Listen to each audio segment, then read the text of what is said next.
রাজধানীর তাপদাহের খবর জানাবেন সহকর্মী সিফাত আর ফাহিম। সরাসরি চলে যাচ্ছি তাদের কাছে।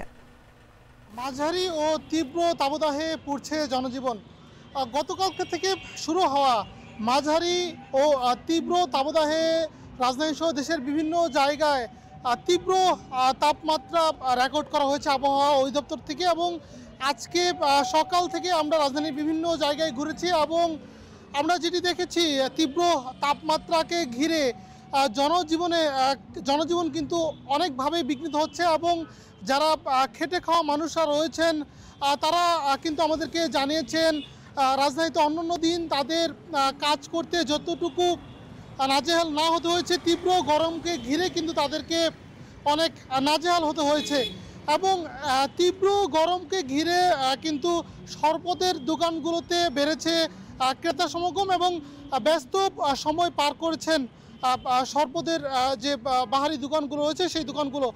এবং আবহাওয়া অধিদপ্তর থেকে বলা হয়েছে গতকাল শুক্রবার থেকে অর্থাৎ আগামী ৭২ ঘন্টা পর্যন্ত কিন্তু মাঝারি এবং তীব্র তাপদাহ রাজধানী সহ দেশের বিভিন্ন জায়গায় বয়ে যেতে পারে। এবং সেটির ব্যতিক্রম কিন্তু রাজধানী নয়। এবং সেটিকে ঘিরেই আমরা আজকে রাজধানীর বিভিন্ন জায়গায় গরমের যে অসহনীয় মাত্রা সেটি লক্ষ্য করেছি। এবং যারা খেটে খাওয়া মানুষরা রয়েছেন তারা বিভিন্ন জায়গায় গরমকে ঘিরে তারা আশ্রয় নিচ্ছেন, ছায়ের নিচে যেয়ে কিন্তু তারা সময় কাটাচ্ছেন। এবং অন্য দিকটায় সকাল থেকেই যে গরমের তীব্রতা সেটি কিন্তু আমরা লক্ষ্য করেছি রাজধানীর বিভিন্ন পয়েন্টগুলোতে। এবং এটি ছিল রাজধানী সহ দেশের বিভিন্ন জায়গায় তীব্র তাপদাহের সর্বশেষ পরিস্থিতি।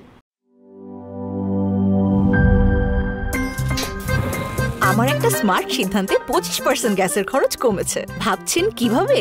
সাধারণ গ্যাস স্টোভ বদলে আমি এনেছি আরএফএল গ্যাস স্টোভ। এর সাইন্টিফিক নজল ও ব্রাস বার্নার ক্যাপ সমানভাবে তাপ ছড়িয়ে রান্না করে দ্রুত, তাই গ্যাসও বাঁচায় 25%, টাকাও বাঁচে 25%। আরএফএল গ্যাস স্টোভ নিরাপদ ও গ্যাস সাশ্রয়ী।